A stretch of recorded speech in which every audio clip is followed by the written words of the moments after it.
माहौल ऐसा है कि इस बार बदलाव के मूड में है। आप और जन से बात कर सकते हैं, पब्लिक बदलाव के मूड में है। हमें चाहिए OPS as a train manager. हमें एंट्री ग्रेड पे 4200 का लाभ चाहिए। किसी भी हमारे कर्मचारी से किसी दो एक नेता का भी नाम हमारे विरोध का जो है पार्टी वाले तो नाम भी नहीं जानते हैं।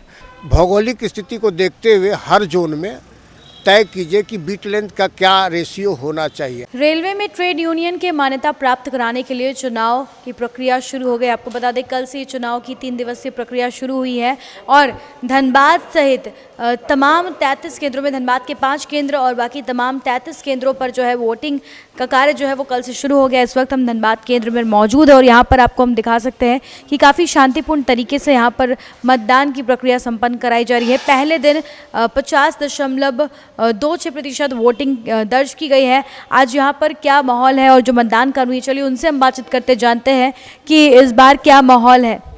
जो मतदान कर्मी, हम उनसे बातचीत करते सर, जानना चाहेंगे कि कल से यहाँ पर मतदान की प्रक्रिया हो रही है, अभी तक कुल कितने लोगों ने कल वोट किया था और आज की क्या स्थिति है?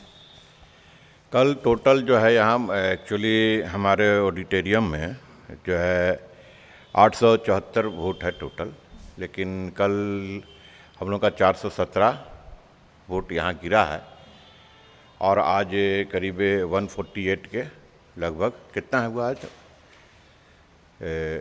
148 के करीब है मतदान हुआ है। कल जो है आपको जाकर 47% हमारे यहाँ वोट गिरा है। क्या समय रह रहा है सर मतदान? सुबह 8 बजे से लेकर के 6 बजे तक का समय है, शाम तक का। अभी जो लोग रह गए उनसे कुछ आप अपील करना चाहिए जो अब तक नहीं आ पाए वोट देने के लिए? हाँ, उनको अपने मत का जो है समझना चाहिए कि जो है हमारा मत कितना ज़रूरी है, किस ट्रेड यूनियन का जो है हमको चुनाव करना है, उस ट्रेड यूनियन के लिए आकर उनको अपना मत देना चाहिए और उनका अपना अधिकार है, वो जिसको चाहें उस ट्रेड यूनियन को अपना मत दें। सर ये जानना चाहिए कि विधानसभा और लोकसभा चुनाव तो होते रहे, लेकिन ये जो ट्रेड यूनियन का जो चुनाव हो रहा है इसका क्या महत्व है रेलवे के कर्मचारियों के लिए? देखिए, ये ट्रेड यूनियन का जो चुनाव हो रहा है, ये से ट्रेड यूनियन यहाँ पर 6 ट्रेड यूनियन हैं जो लड़ रहे हैं। इसमें से जो भी ट्रेड यूनियन 35% से ऊपर लाएंगे उनको मान्यता प्राप्त होगा। जिनको मान्यता प्राप्त होगा वो इस सारे एम्प्लॉय के लिए, समझे ना, उनके हित में काम करेंगे और जो चीज़ भी एम्प्लॉय की कमी है उसके लिए ऊपर से वो लागू करवाएंगे, उस कमी को पूरा करवाएंगे। यही ट्रेड यूनियन का जो है विशेष मुद्दा है कि एम्प्लॉय के लिए वो लड़ते हैं, एम्प्लॉय का काम कराते हैं, बस और क्या, यही है। पूरा हिंदुस्तान में जो मजदूर की स्थिति है वो किसी से छिपा नहीं है। आम जन का जो हालत है उससे ज़्यादा बदतर मजदूर की स्थिति है। और जो हमारे यहाँ रेलवे में ट्रेडिशनल ज़रा याद करिएगा, ट्रेडिशनल जो यूनियन है, 2 यूनियन है, AIRF NFIR। उन्होंने ओपीएस के सवाल पर हम चुनाव लड़ रहे हैं, ओपीएस को NPS में बदल दिया। जब विजय बंधु के साथ हम लोग ओपीएस के डिमांड पर पूरे सरकार को घेरने की कोशिश किया और सरकार दबाव में आई तो इन लोग जा कर के वो कर दिया कि यूपीएस लेकर के चले आए, जो कि हमको कहीं से यूपीएस नहीं लेना था, हमको ओपीएस के सिवा और कुछ नहीं चाहिए था। एक तो मामला ये है। दूसरा मामला देखिएगा कि अधिकारी का जो प्रमोशन है, ड्यूटी से संबंधित है, वो 3 साल में उनका प्रमोशन हो जाएगा, लेकिन मजदूर को 10 साल, 12 साल, 15 साल, 20 साल लगेगा।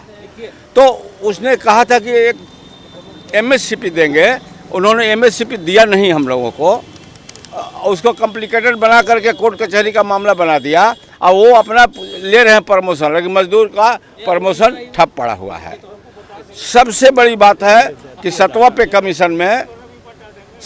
कमीशन में गोपाल मिश्रा AIRF के सेक्रेटरी जनरल ने कहा था मिनिमम जो तनख्वाह होगा वो 26,000 होगा, लेकिन उस समय जो उन्होंने एग्रीमेंट किया 18,000 पर किया और कहा था कि राजनाथ सिंह के अध्यक्षता में कमेटी बनेगी और वो कमेटी आपको फैसला करेगी 26,000 के लिए। माहौल ऐसा है कि इस बार बदलाव के मूड में है। आप और जन से बात कर सकते हैं, पब्लिक बदलाव के मूड में है और ट्रेडिशनल यूनियन को बदल देना चाहता है। मेरा नाम, हाँ, ऐसे रेलवे कर्मचारियों के लिए ऐसा कौन सा काम करें पहली काम हमारा ये होगा कि ओपीएस के लिए हमारी स्थिति मजबूत बनेगी और देश में पुनः ओपीएस के सवाल को खड़ा करेंगे।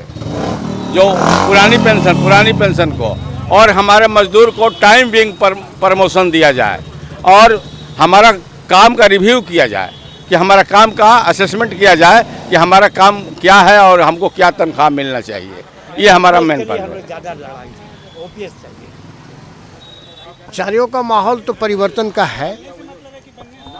अब इस परिवर्तन में कौन आएगा ये तो कहना मुश्किल है। ये तो 12 तारीख को जब रिजल्ट घोषित होगा उस समय ये बात चलेगी कौन आया कौन गया। अगर आपकी यूनियन आती है इस बार तो फिर कर्मचारियों के हित में क्या दो प्राथमिकताएं रहेंगी? मेरी 2 प्राथमिकता ये है कि पहला ओपीएस को बहाल करना और एलडीसी ओपन टू ऑल के विषय में बात करना। लेटरल इंडक्शन के बारे में भी चर्चा चली है एज लिमिट को घटाने के लिए। और बीट लेंथ का तो हम लोगों ने डिसाइड कराया है। ट्रैक मेंटेनर का जो पेट्रोलिंग रात में होती है उसको बोलते हैं बीट लेंथ। उसके विषय में भी हम लोगों ने उसको तय कराया अपने फेडरेशन से, एनएफआईआर से। वो चिट्ठी भी आ चुकी है पीसी, जिसको बोलते हैं principal chief executive engineer Hajipur.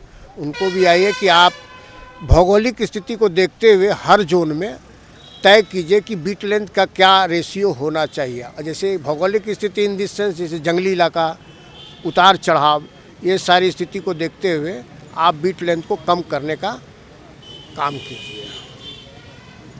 मैं इस सेंट्रल रेलवे मेंस कांग्रेस की तरफ से बोल रहा हूँ और हमारा संबंध है एनएफआईआर से। मैं BK Singh, assistant general secretary, इस सेंट्रल रेलवे मेंस कांग्रेस केंद्र। व्यवस्था में परिवर्तन के लिए कर्मचारियों की तरफ से इस बार ईसीआरएमसी को मैंगी फेरा इंडिका, आम का वैज्ञानिक नाम, उस पर हम लोग वोट किए हैं। हमें चाहिए OPS. As a train manager हमें एंट्री ग्रेड पे 4200 का लाभ चाहिए। Dress allowance 10,000